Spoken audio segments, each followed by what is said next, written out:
Según la Real Academia Española, desear algo es aspirar con vehemencia al conocimiento, posesión o disfrute de algo. Tener deseos es una de las cosas que nos hace seres humanos. Es más, si te pones a pensar, nuestros deseos son los que nos hacen despertar cada mañana con ganas de vivir. ¿Por qué? Porque un deseo realizado produce felicidad o debería producir felicidad. Por ejemplo, deseamos comer, no simplemente porque necesitamos comer para sobrevivir, sino porque comer algo apetecible nos llena de gozo y satisfacción. Deseamos compañerismo humano porque estar con nuestros seres queridos nos hace sentir bien. Deseamos llevar a cabo ciertas actividades físicas porque nos gustan y nos hacen sentir creativos y productivos. Entonces, hay una correlación entre deseos y felicidad. Hay una correlación entre deseos y felicidad. Pero no todos nuestros deseos llevan finalmente a la felicidad. Existen malos deseos. La Biblia llama a estos deseos concupiscencias, esa palabra grande, ¿no?, que encontramos en la Biblia, malos deseos. Deseos que militan en contra de nuestra felicidad, van en contra de nuestra felicidad. ¿Cuántos de nosotros hemos tenido deseos dañinos? ¿O hemos conocido a personas que tenían deseos dañinos? ¿Cuántos hemos visto a personas que por deseos dañinos o lo hemos experimentado nosotros? Hemos perdido la felicidad. Pero incluso los buenos deseos por cosas o personas terrenales no producen felicidad duradera. ¿Por qué? Porque la felicidad que produce un deseo realizado es temporal. Y no siempre los deseos se pueden cumplir. Y eso nos llena de tristeza, frustración.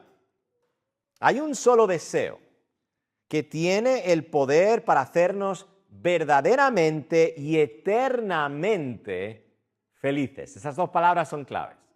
Verdaderamente y eternamente felices. Y ese deseo es para algo que no es de este mundo. Siempre me acuerdo del autor C.S. Lewis cuando pienso acerca de esta verdad. Él decía, si hallo en mí un deseo que nada en este mundo puede satisfacer, entonces la conclusión lógica es que fui creado para otro mundo, decía C.S. Lewis. Y creo que tiene razón. En realidad ese deseo no es para algo, sino más bien para alguien. Y eso es lo que vamos a aprender en nuestro salmo de hoy. Mi argumento en esta mañana es el siguiente, y esto es lo que espero que podáis recordar. Lo podéis apuntar si deseáis o memorizarlo. Este es mi argumento en esta mañana. Cuando deseamos a Dios sobre todas las cosas, somos verdaderamente felices. Y el lenguaje de la Biblia es la palabra de bienaventurados o dichosos. ¿Vale? Cuando deseamos a Dios sobre todas las cosas, somos verdaderamente felices. Con eso en mente, vayamos por partes en el Salmo 84, examinando primero el deseo supremo del creyente. Quiero mostraros que ese es el deseo supremo del creyente, o debería ser el deseo supremo del creyente.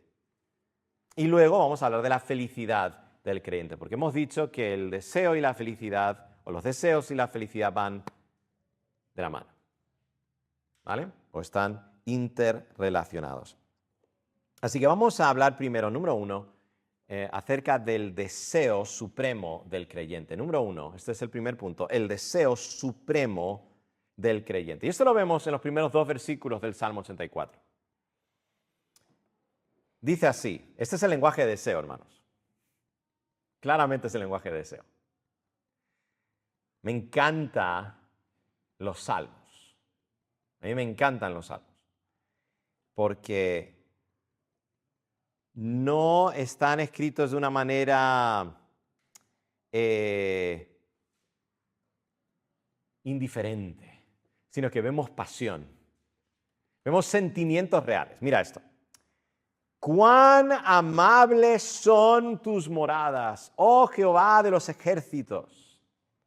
Anhela mi alma y aún ardientemente desea los atrios de Jehová. Mi corazón y mi carne cantan al Dios vivo. A simple vista, parece que el deseo del salmista era para el templo de Jerusalén. Lo vemos porque habla de tus moradas, los atrios. Esto es como descripciones del templo. Pero cuando nos damos cuenta lo que representaba el templo, descubrimos cuál era el verdadero deseo del salmista. El templo tenía un significado muy especial en el Antiguo Testamento. El templo era el lugar donde Dios había escogido manifestar su presencia de forma particular. Y solo quiero leeros unos versículos rápidamente de 2 de Crónicas. Ya leímos todos juntos, o vimos a 2 de Crónicas capítulo 13, si no me equivoco. Pero quiero que veáis 2 de Crónicas 7 y quiero que veáis cómo se describe al templo en el Antiguo Testamento, especialmente cuando se estaba dedicando el templo, cuando se estaba inaugurando, por decir, el templo. 2 de Crónicas 7, del 1 al 3. Mira esto. Cuando Salomón acabó de orar, descendió fuego de los cielos y consumió el holocausto y las víctimas, y la gloria de Jehová llenó la casa. Imagínate eso. Y era algo visible, era una manifestación visible de la gloria de Dios. ¿Vale? Y no podían entrar los sacerdotes en la casa de Jehová porque la gloria de Jehová había llenado la casa de Jehová. Cuando vieron todos los hijos de Israel descender el fuego y la gloria, por eso digo que era algo visible, descender el fuego y la gloria de Jehová sobre la casa, se postraron sobre sus rostros en el pavimento y adoraron. Y alabaron a Jehová diciendo, porque Él es bueno y su misericordia es para siempre. Me encanta, adoraron a Dios describiendo el carácter de Dios. Y luego vemos en los versículos 11 al 16, dice, terminó pues Salomón la casa de Jehová y la casa del rey, y todo lo que Salomón se propuso hacer en la casa de Jehová y en su propia casa fue prosperado. Y apareció Jehová a Salomón de noche y le dijo, yo he oído tu oración y he elegido para mí este lugar por casa de sacrificio. Si yo cerrare los cielos para que no haya lluvia, y si mandare a la langosta que consuma la tierra, o si enviare pestilencia a mi pueblo, si se humillare mi pueblo sobre el cual mi nombre es invocado, y oraren y buscaren mi rostro, y se convirtieren de sus malos caminos, entonces yo iré desde los cielos y perdonaré sus pecados y sanaré su tierra. Ahora estarán abiertos mis ojos y atentos mis oídos a la oración en este lugar, porque ahora he elegido y santificado esta casa para que esté en ella mi nombre para siempre, y mis ojos y mi corazón estarán ahí para siempre. Ahora, esto no significa que el ser de Dios estaba limitado a un lugar en particular o que estaba confinado a las paredes del templo. Esto contradice, si creemos eso, contradice la doctrina de la omnipresencia de Dios. Dios no está limitado a un espacio. ¿Vale? Dios es omnipresente. Dios simplemente escogió manifestar su presencia de forma especial al pueblo de Israel en el templo. Entonces, por eso decimos que el templo tenía un significado particular. 2 de Crónicas 6:18. Mira lo que dijo Salomón. Mas, ¿es verdad que Dios habitará con el hombre en la tierra? En referencia al templo. He aquí los cielos, y los cielos de los cielos no te pueden contener. Esta es la omnipresencia de Dios. Cuánto menos esta casa que he edificado. O sea, Dios no está limitado, pero sí había escogido manifestar su presencia de forma especial en el templo. Entonces, ¿cuál era el verdadero deseo del salmista?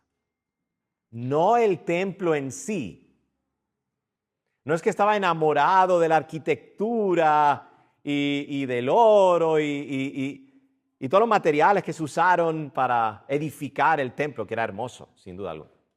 Él no estaba enamorado del templo en sí, sino su deseo era Dios mismo. Dios mismo. Por eso dice el versículo 2, mi corazón y mi carne cantan al Dios vivo. Hermano, hermana, el deseo supremo del creyente es Dios mismo, o debería ser Dios mismo. Mi pregunta en esta mañana es esta: ¿deseas a Dios de esa manera? ¿Deseamos a Dios de esa manera? Podemos decir, como dijo el salmista, esas palabras en los primeros 2 versículos del Salmo 84. Ardientemente anhela mi alma por Dios. Amigos, si no deseas a Dios de esa manera, es porque no conoces a Dios. No conoces a Dios. En nuestro estado natural, nosotros no deseamos a Dios de esa manera. Y cuando hablo de nuestro estado natural, estoy hablando del estado en el que cada uno de nosotros nacemos. Y os voy a explicar en un momento por qué esto es así. Porque en cierto sentido es natural, lo natural del ser humano es que deseemos a Dios de esa manera. Pero algo sucedió, que vamos a ver en un momento, que hizo que no deseáramos a Dios de esa manera. Entonces cada uno de nosotros nacemos sin este deseo. En nuestro estado natural deseamos todo menos a Dios. Nuestro enfoque es otro. Pablo describe esto en Efesios capítulo 2. Nuestra condición natural, el estado en el que cada uno de nosotros nacemos. Dice, y Él os dio vida a vosotros, está escribiendo a creyentes y está haciéndoles recordar el estado en el que se encontraban antes de conocer a Cristo. Y entonces lo que Él describe aquí es el estado natural del hombre.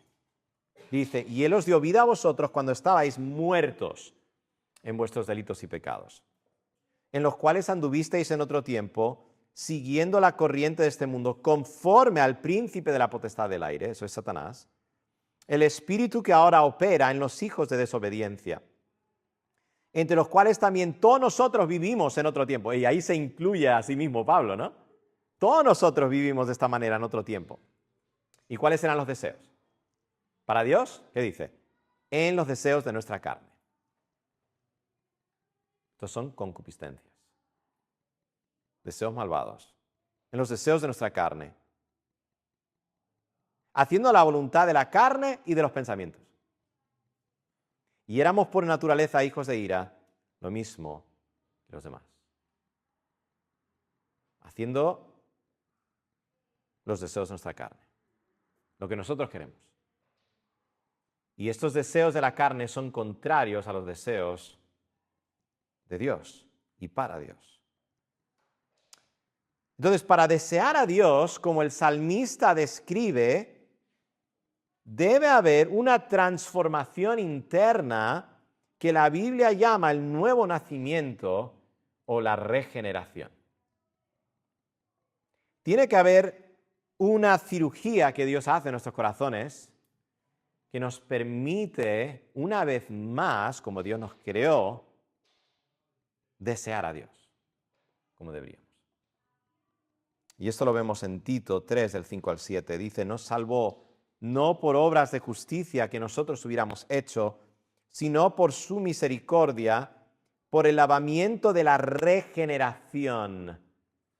Es una generación nueva, ¿verdad? Regeneración y por la renovación en el Espíritu Santo. Necesitamos ser regenerados, necesitamos ser renovados, el cual derramó en nosotros abundantemente por Jesucristo, nuestro Salvador, para que, justificados por su gracia, viniésemos a ser herederos conforme a la esperanza de la vida eterna. Esa es la única manera que nosotros podemos desear a Dios de esa manera. Pero puede que estés aquí y has nacido de nuevo. ¿Has nacido de nuevo? Sabes que Cristo es tu Señor y Salvador, pero no deseas a Dios como deberías.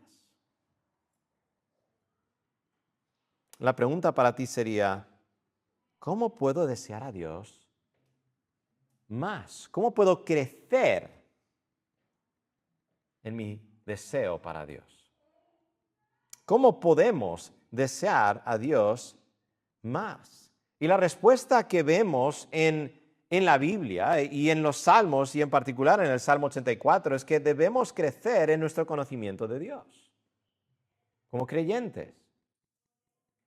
Y esto es más que un conocimiento intelectual, es un conocimiento que transforma nuestras vidas.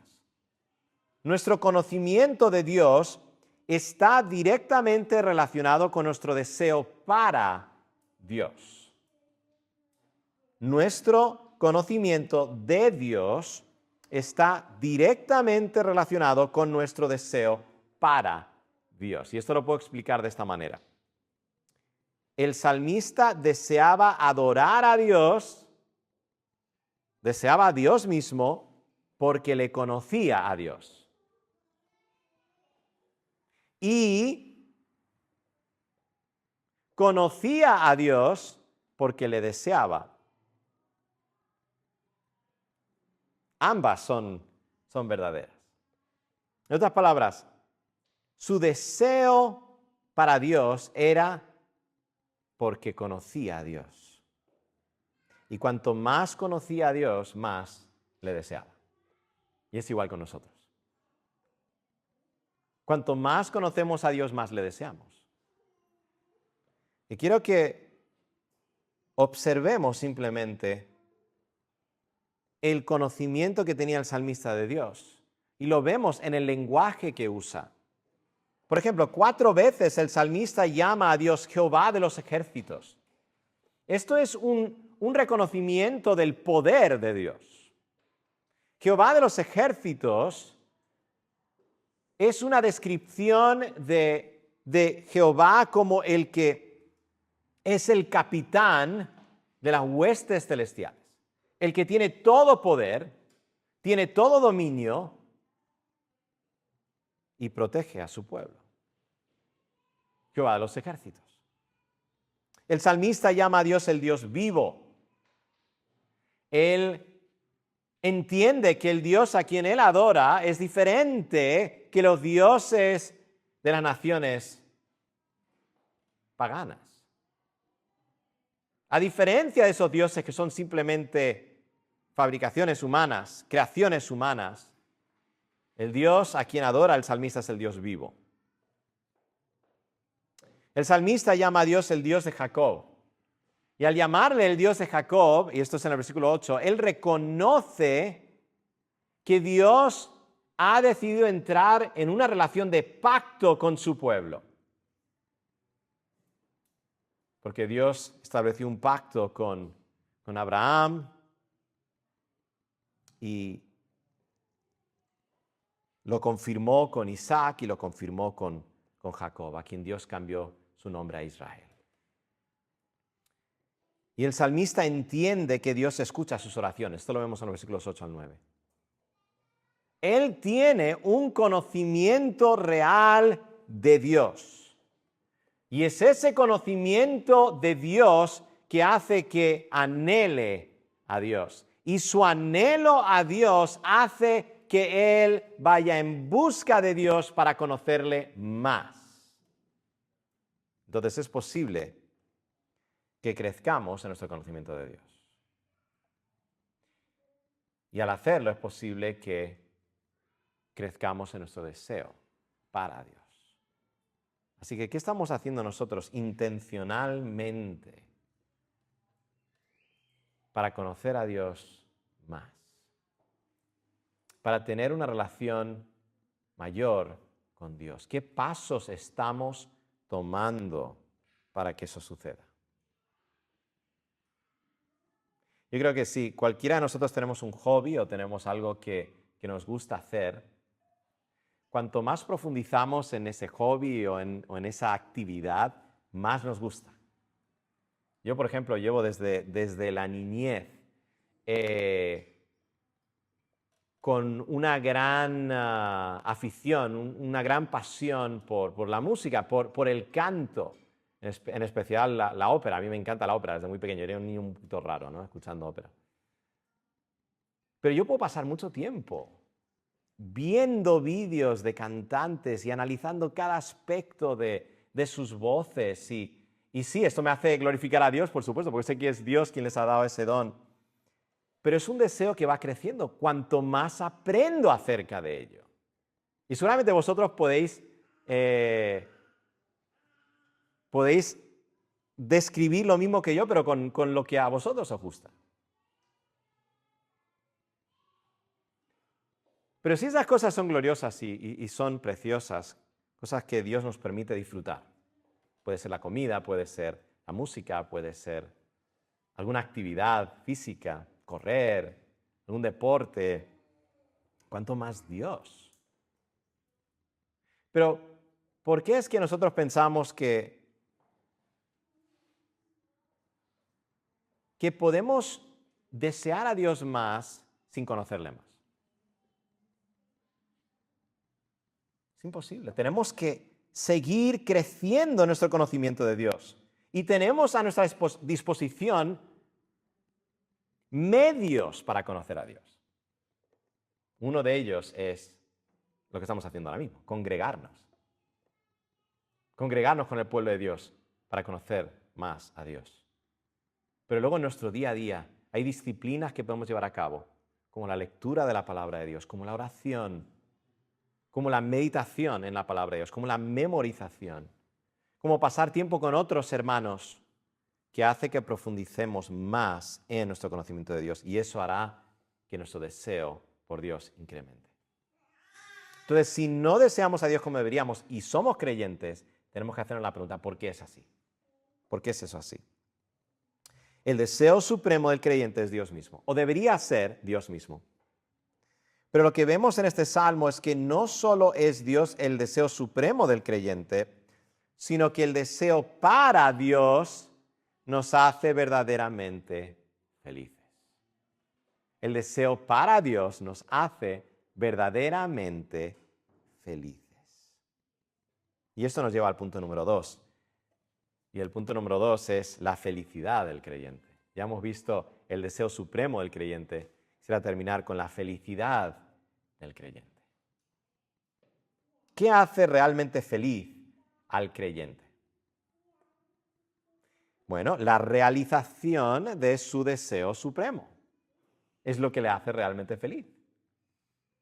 Y el creyente realiza su deseo para Dios en la presencia de Dios. En la presencia de Dios.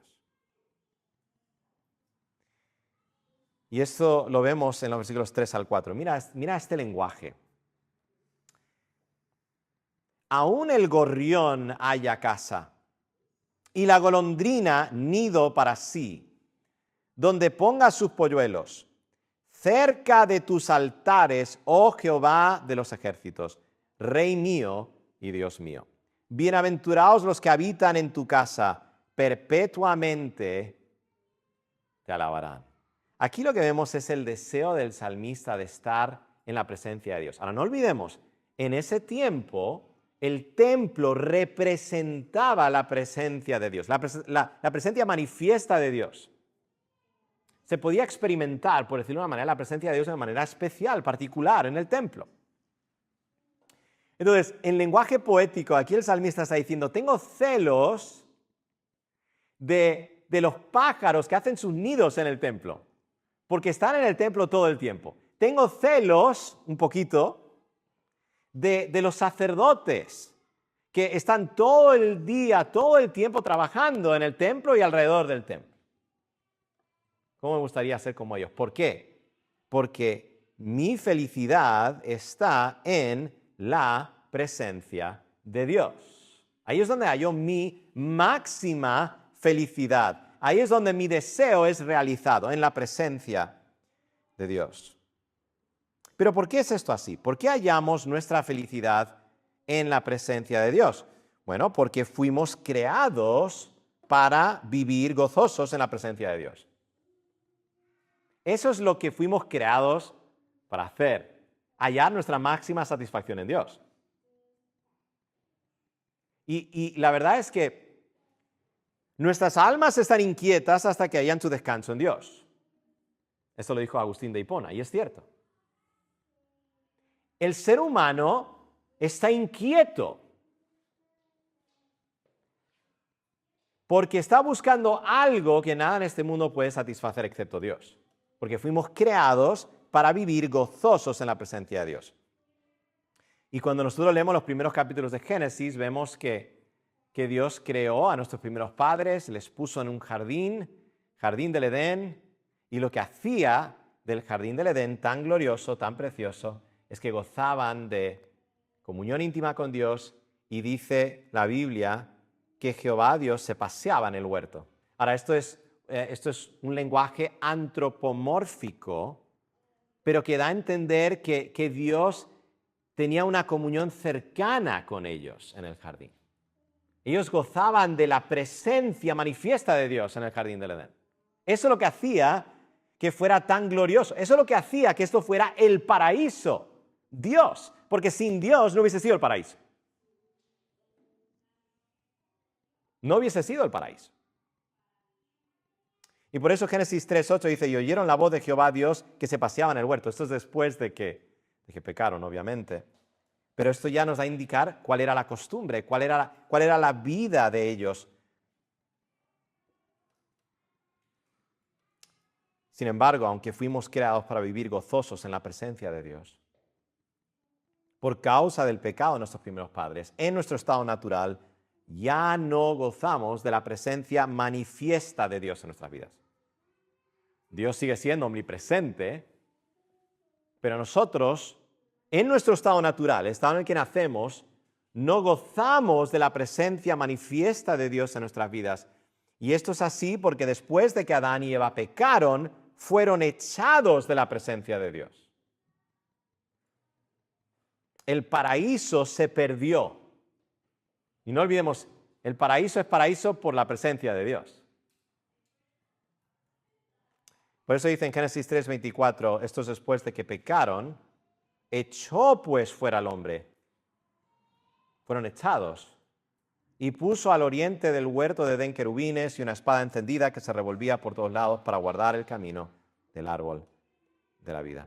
Pero aunque fuimos echados del paraíso por causa del pecado del primer Adán, el segundo Adán, este es el lenguaje de Pablo en Romanos capítulo 5, el segundo Adán, ¿quién es el segundo Adán? Cristo. Adán, el representante de la humanidad, Cristo, el representante de una nueva humanidad. El segundo Adán, Cristo, hace que todo aquel que cree en Él tenga acceso y comunión una vez más con Dios. Amigos, un día, si estás en Cristo, si has puesto tu fe en Cristo para tu salvación, un día, por causa de Cristo, viviremos con Dios eternamente. Viviremos con Dios eternamente. Y así termina la Biblia, con esta descripción. Apocalipsis 22, del 1 al 5. Dice así, después me mostró un río limpio de agua de vida, resplandeciente como cristal que salía del trono de Dios y del Cordero. En medio de la calle de la ciudad y a uno y a otro lado del río estaba el árbol de la vida. Esto es una clara alusión a Génesis, ¿verdad? Que produce 12 frutos, dando cada mes su fruto, y las hojas del árbol eran para la sanidad de las naciones, y no había más maldición. Y el trono de Dios y del Cordero estará en ella, y sus siervos les servirán, y verán su rostro, y su nombre estará en sus frentes. No habrá allí más noche, y no tienen necesidad de luz de lámpara ni de luz del sol, porque Dios el Señor los iluminará y reinarán por los siglos de los siglos. Entonces, un día el paraíso que se perdió será recuperado para todo aquel que cree en Cristo. Así que si estás aquí y no estás seguro, no estás segura de tu relación con Dios, mi llamado para ti en esta mañana es que acudas a Cristo en arrepentimiento y fe, confiando en lo que Cristo hizo por ti, su vida perfecta en obediencia al Padre, su muerte en sustitución por tus pecados y su resurrección en victoria, para el perdón de tus pecados, para que tú puedas una vez más gozar de comunión con Dios, para que puedas tener la esperanza de vida eterna con Dios, para que puedas gozar una vez más del paraíso con Dios. Pero si eres creyente en esta mañana, no tienes que esperar hasta la segunda venida de Cristo para experimentar felicidad en la presencia de Dios. No sé si sabías eso o no. No tienes que esperar no tenemos que esperar hasta la segunda venida de Cristo, cuando Cristo vuelva y su reino sea consumado. No tenemos que esperar hasta ese momento para experimentar felicidad en la presencia de Dios. Nosotros como creyentes no solo experimentamos felicidad en el destino, que lo podemos llamar el paraíso, el cielo nuevo y la tierra nueva, no solo en el destino, lo que nos espera, sino que experimentamos felicidad en el trayecto, que podemos llamar el desierto. Estamos ahora mismo en el desierto. Pero podemos hallar felicidad en el trayecto también. La mayoría de los comentaristas concuerdan que el Salmo 84 describe un peregrinaje a Jerusalén. Es interesante porque eso es lo que vemos realmente en el Salmo 84. Tenemos que recordar que el templo estaba en Jerusalén, pero las tribus, no todas obviamente vivían en Jerusalén, vivían alrededor. Pero para las fiestas anuales, para los sacrificios, tenían que hacer peregrinajes a Jerusalén. Y para llegar a Jerusalén tenían que atravesar el desierto. Y eso es lo que vemos en los versículos 5 al 7. Lo que vemos aquí es, el lenguaje es una descripción de un peregrinaje. Entonces imagínate a una muchedumbre, muchos, porque no eran individuos, no estaban solos. Eran muchos caminando juntos rumbo a Jerusalén. Y en el camino tenían que atravesar el desierto. Esto lo vemos en los versículos 5 al 7. Mira esto. Bienaventurado el hombre que tiene en ti sus fuerzas. Ahora, ¿por qué necesita fuerzas? Porque está atravesando el desierto para llegar a Jerusalén. En cuyo corazón están tus caminos. Atravesando el valle de lágrimas, eso es el desierto. Atravesando el valle de lágrimas, lo cambian en fuente. En otras palabras, lo que es desierto se convierte en fuente. Dos imágenes diferentes, ¿no? Cuando la lluvia llena los estanques, irán de poder en poder, verán a Dios en Sión. El monte Sión, donde estaba el templo, donde está Jerusalén. Verán a Dios en... Entonces, imagínate, están estos peregrinos. Y están atravesando el desierto. Pero en lugar de estar desanimados, en lugar de estar angustiados y tristes, están gozosos porque les espera que van a ver a Dios en Sion. Van a experimentar la presencia de Dios en Sion. Pero aún en el trayecto están felices. ¿Te has dado cuenta? Aún en el trayecto están experimentando la presencia de Dios. Tanto así que lo que es desierto para ellos se convierte en un manantial. Y van de poder en poder. Eso significa que cuanto más van avanzando, van cobrando más fuerzas.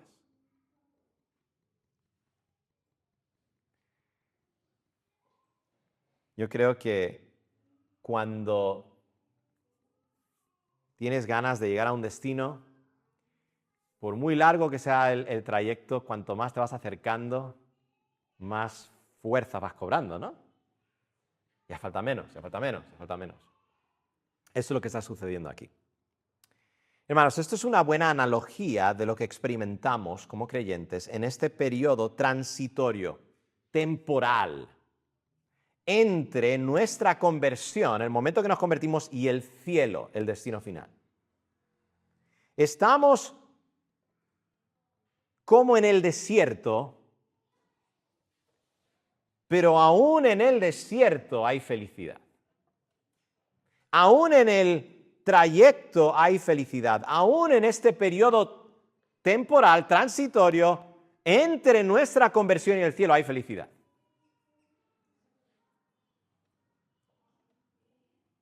Y esto es lo que Pedro nos dice en 1 Pedro 1, del 1 al 9. Mira esto. Bendito el Dios y Padre de nuestro Señor Jesucristo, que según su grande misericordia nos hizo renacer para una esperanza viva. Tenemos una esperanza viva por la resurrección de Jesucristo de los muertos.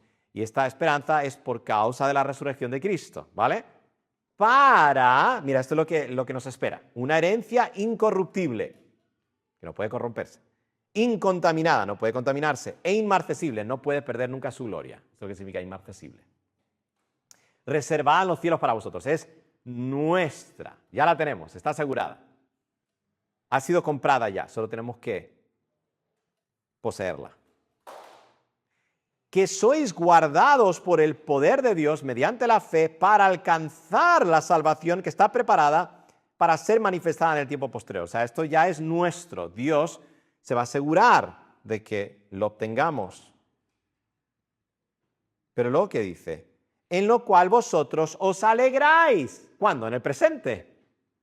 Ahora, os alegráis.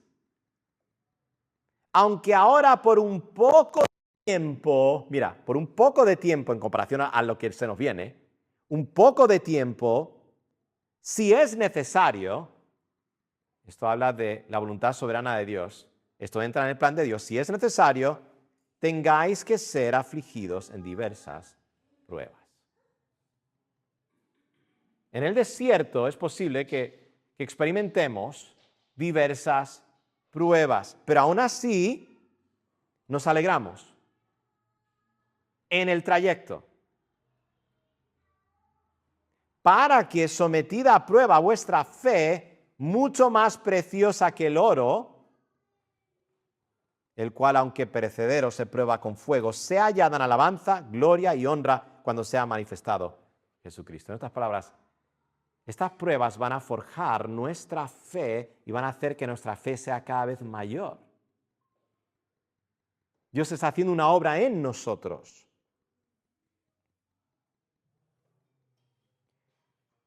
A quien amáis sin haberle visto, eso es a Jesucristo.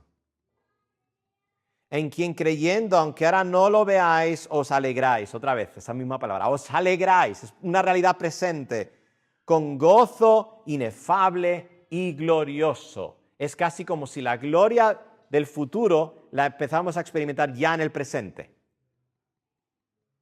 Obteniendo el fin de vuestra fe, que es la salvación de vuestras almas, el destino. Pero el gozo está en el presente. Ya lo estamos experimentando. Y la razón que somos felices en el desierto es porque Dios está con nosotros en el desierto. Y nos colma de bendiciones espirituales. Y así es como sabemos que Él está con nosotros, porque nos colma de bendiciones espirituales que nos sostienen en el desierto. Y el salmista describe algunas de estas bendiciones para nosotros, que son evidencia de su presencia con nosotros aún en el desierto. Por ejemplo, Dios escucha y contesta nuestras oraciones. Mira esta oración del pueblo de Dios, versículos 8 al 9. Jehová, Dios de los ejércitos, oye mi oración, escucha, oh Dios de Jacob. Mira, oh Dios, escudo nuestro, y pon los ojos en el rostro de tu ungido. Esto realmente es una oración por el rey. Que Dios pueda proteger al rey. Y al proteger al rey, obviamente, esto significaba protección para todo el pueblo. Pero quiero que veáis esta bendición que ya está experimentando el pueblo en el desierto. La bendición de que Dios escucha y contesta nuestras oraciones. Hermanos, nosotros también podemos tener esa confianza. Ahora, en el presente, que Dios escucha y contesta nuestras oraciones. No solo eso, también Dios nos libra de la maldad. Dios está haciendo una obra en nosotros progresivamente como creyentes, nos está librando cada vez más de la maldad. Y una de las maneras que Dios hace eso es produciendo en nosotros un deseo para Dios que es mayor que el deseo por el pecado. Esa es la única manera que vamos a vencer el pecado en nuestras vidas. Es la única manera, hermanos. La única manera que vamos a vencer el pecado es si nuestro deseo para Dios es mayor que el deseo para el deleite del pecado. Y esto es solo por obra del Espíritu Santo que podemos tener esa victoria. Esto es lo que dice el versículo 10. Porque mejor es un día en tus atrios que 1000 fuera de ellos. Escogería antes estar a la puerta de la casa de mi Dios que habitar en las moradas de maldad. Cada vez que nosotros pecamos, estamos escogiendo las moradas de maldad antes que la presencia de Dios.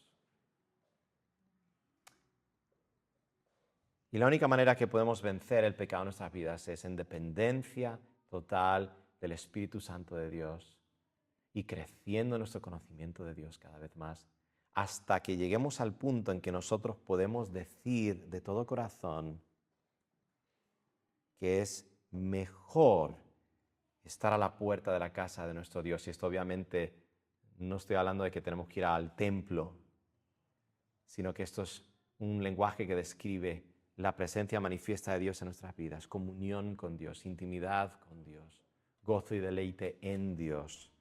Escogería antes estar a la puerta de la casa de mi Dios que habitar las moradas de maldad. Y Dios nos está ayudando en esa lucha. Y así es como sabemos que Dios nos sostiene en el desierto. En nuestra lucha contra el pecado, creo que nosotros como creyentes deberíamos ver progreso. Deberíamos ver progreso. Pero nosotros tenemos la responsabilidad de valernos de los medios de gracia que Dios nos ha dado para crecer en santidad. Y ya hemos descrito algunos de esos medios de gracia. La palabra de Dios debe saturar nuestras mentes y nuestras vidas. Y por el Espíritu Dios va a usar su palabra para santificarnos y ayudarnos en nuestra lucha contra el pecado. Pero tenemos que hacer guerra contra el pecado. Pero Dios nos libra de la maldad progresivamente en el desierto. Y Dios nos guía y protege. Dice, porque sol y escudo es Jehová Dios. Me encanta eso. Dios no es solo escudo, sino que Él es sol. Él ilumina nuestro camino y nos protege en el camino. Gracia y gloria dará Jehová. No quitará el bien a los que andan en integridad. Mira las bendiciones que Dios colma a su pueblo en el desierto. Jehová de los ejércitos, dichoso. Cada vez que ves dichoso, tienes que leer o tienes que saber que esto se refiere a feliz. Feliz el hombre que en ti confía. Dichoso el hombre que en ti confía. Amigos, cuando deseamos a Dios sobre todas las cosas, somos verdaderamente felices. Cuando deseamos a Dios sobre todas las cosas, somos verdaderamente felices. Y esto es así porque nuestro deseo para Dios es evidencia de que realmente conocemos a Dios. Y si le conocemos, somos felices en la presencia de Dios y por las bendiciones de Dios, ahora, en el desierto, y en el futuro, en el cielo. Ahora y para siempre. Así que, ¿quieres ser feliz realmente? ¿Quieres ser dichoso realmente? ¿Quieres ser bienaventurado realmente como creyente? Busca a Dios.